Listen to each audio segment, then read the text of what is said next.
Hello friends, तो welcome to on Arora classes. तो जैसा कि हमने हमारे क्रैश कोर्स प्लान में डिस्कस किया था कि हम लोग मॉर्निंग के सेशन में इनकम टैक्स उठाएंगे और इवनिंग के सेशन में हम लोग कंप्लीट करेंगे हमारा लीगल एस्पेक्ट का पार्ट विच इज़ यूनिट 9 और इनकम टैक्स का यूनिट 10। तो हमने आज हमें मॉर्निंग में तो हमारा इनकम टैक्स का पार्ट कंप्लीट कर ही लिया था, राइट। तो अब टाइम है हमारा लीगल का पार्ट कंप्लीट करने का, ठीक है। तो लास्ट 2 वीडियोज़ में हमने कवर किया था कॉन्ट्रैक्ट एक्ट और ब्रीच ऑफ कॉन्ट्रैक्ट, राइट। यानी कि कॉन्ट्रैक्ट एक्ट के बेसिक, कॉन्ट्रैक्ट एक्ट के सेक्शन और ब्रीच ऑफ कॉन्ट्रैक्ट को हमने लास्ट 2 वीडियोज़ में कवर किया था, जिनका लिंक मैं डिस्क्रिप्शन बॉक्स में दे दूँगी। अगर आपने नहीं देखा है तो प्लीज़ उनको जाके देखना पहले, क्योंकि उसके बाद ही आपको ये वाला वीडियो समझ में आएगा, ठीक है। और तो वो वीडियो पहले जाके डिस्क्रिप्शन बॉक्स में लिंक है, वहाँ से जाके उसको फॉलो कर लो, राइट। तो आज हम जो करेंगे वो करेंगे ब्रीच ऑफ कॉन्ट्रैक्ट। हमने लास्ट वीडियो में कर लिया था एज आई सेड। तो आज हम करेंगे हमारा रेमेडीज़ क्या है, remedies of breach of contract, ठीक है। तो चलो स्टार्ट करते हैं।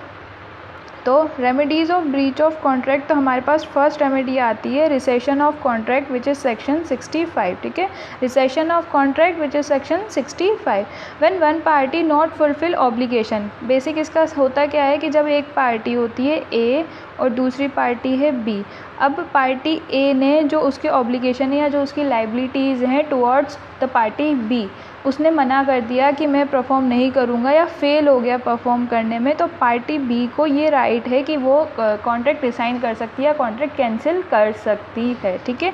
और कॉन्ट्रैक्ट कैंसिल कर सकती है, ये तो फर्स्ट रेमेडी होती है। और अंडर सेक्शन 75 में दिया हुआ है कि राइटफुली अगर रिसाइन करती है तो इंटाइटल होती है रिसीव करने के लिए डैमेज या कंपनसेशन फॉर सच रिसाइन। यानी कि उसने रिसाइन भी करा है, पर क्यों करा है? बिकॉज कि सामने वाली पार्टी यानी कि पार्टी ए अपने जो ऑब्लिगेशन है उनको फुलफिल नहीं कर रही है। तो उसने अगर राइटफुली रिसाइन किया है which is under section mention in under section 75, तो वो कंपनसेशन लेने के लिए इंटाइटल है या कंपनसेशन लेने के लिए लायबल होगी, वो कंपनसेशन ले सकती है, ठीक है। उसके बाद है हमारे पास स्यू for damages.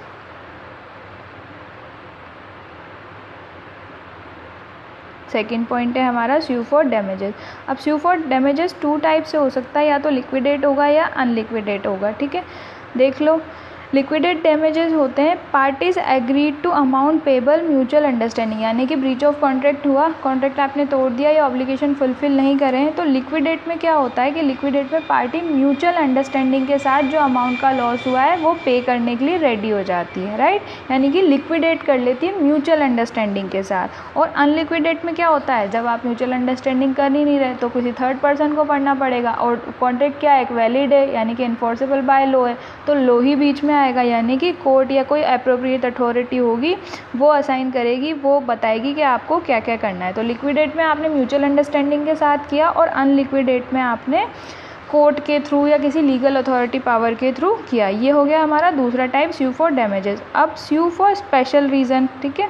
Sue for special reason, party who breach must carry contract have to perform their duties by the order of court. यानी कि अगर ए ने कोई ड्यूटीज़ परफॉर्म नहीं करी तो बी कोर्ट के पास जाके ये बोल सकता है कि मुझे मतलब इसने ये ऑब्लिगेशंस का फुलफ़िल नहीं करी है। तो अगर कोर्ट चाहे, अगर कोर्ट को ये सब कुछ सही लगता है आफ्टर इंक्वायरी, तो वो कोर्ट ऑर्डर दे सकता है जिससे उसको कैरी करना ही पड़ेगा। यानी कि जो पार्टी परफॉर्म नहीं कर रही है उस पार्टी को वो कॉन्ट्रैक्ट कैरी करना ही पड़ेगा और उसे परफॉर्म करना ही पड़ेगा। He have to perform that contract, ठीक है। रिजेक्शन होता है, फोर्थ पॉइंट है हमारे पास रिजेक्शन। रिजेक्शन क्या होता है, to prevent someone to doing something wrong. यहाँ पे समथिंग रॉन्ग होएगा, यानी कि किसी को रोकना। अब ये भी कौन रोक सकता है, या तो कोर्ट रोकेगी या कोई अप्रोप्रिएट अथॉरिटी होती है वो रोकेगी।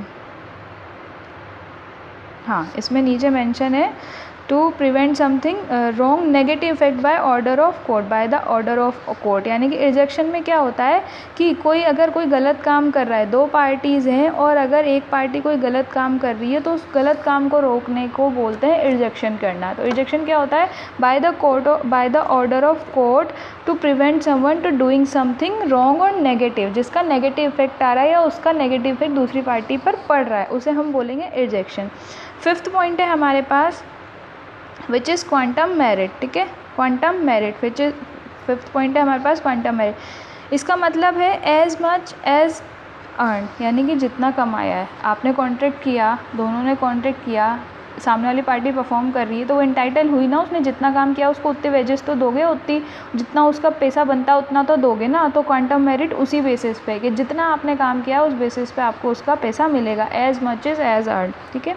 If one party stop to other party of doing their work then the other party is liable to ask for the payment for work done by them। यानी कि अगर A और B में कोई contract हुआ है, ठीक है, और A वो काम करने के लिए रेडी और A ने काम कर भी दिया पर B रेडी नहीं है कि वो काम हो, तो A क्या कर सकता है, पैसा मांग सकता है कि उसने जितना काम किया उसके लिए उसको पैसा दे दो। ठीक है।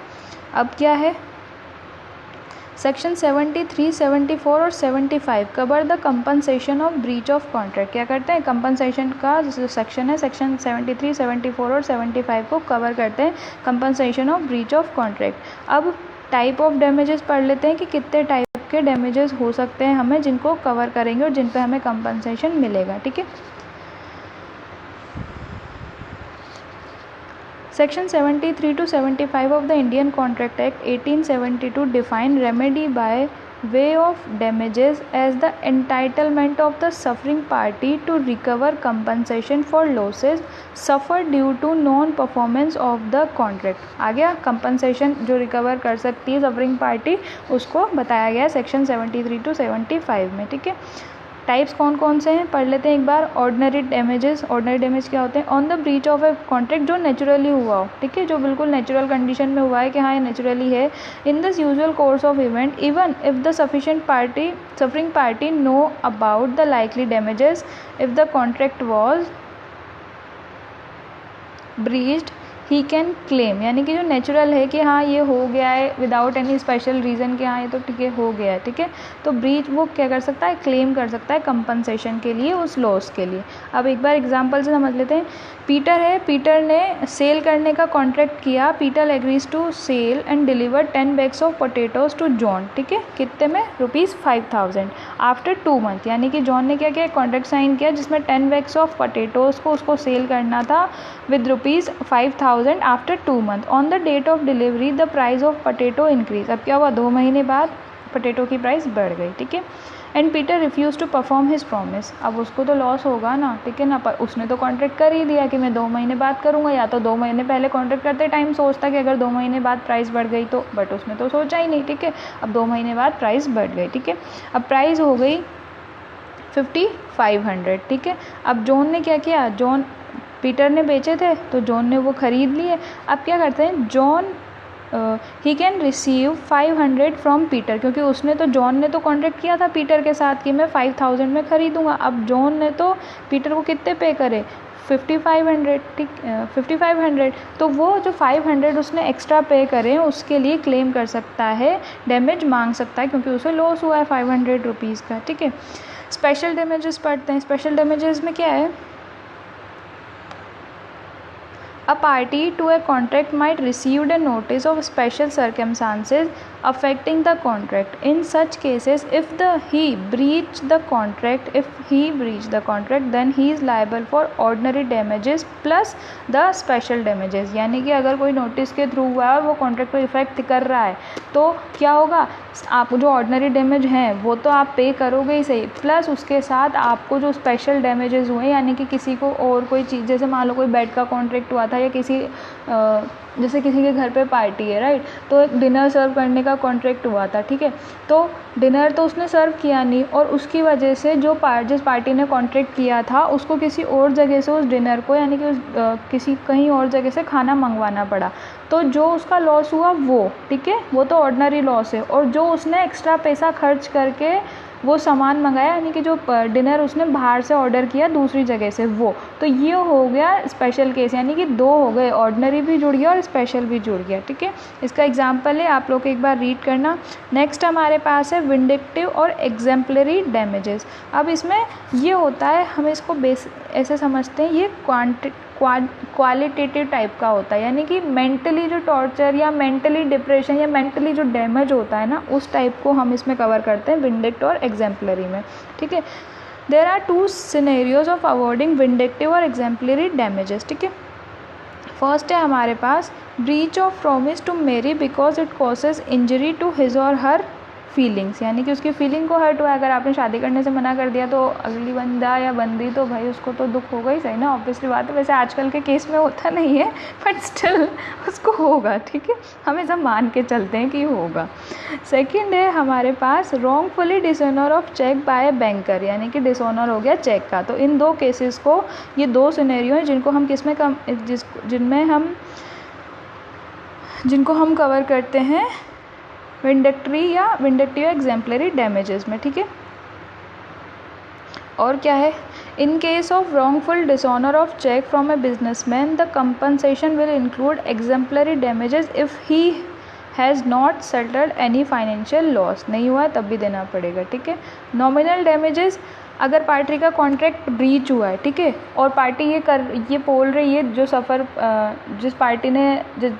जो पार्टी सफ़र कर रही है वो ये बोल रही है कि नहीं हमें तो बहुत ज़्यादा लॉस हुआ है, पर उतना तो लॉस हुआ ही नहीं है, नॉमिनल सा लॉस हुआ है, थोड़ा सा हुआ है, तो उसको नॉमिनल लॉस बोलते हैं और उसको कवर करते हैं नॉमिनल डैमेजेस के अंदर, ठीक है।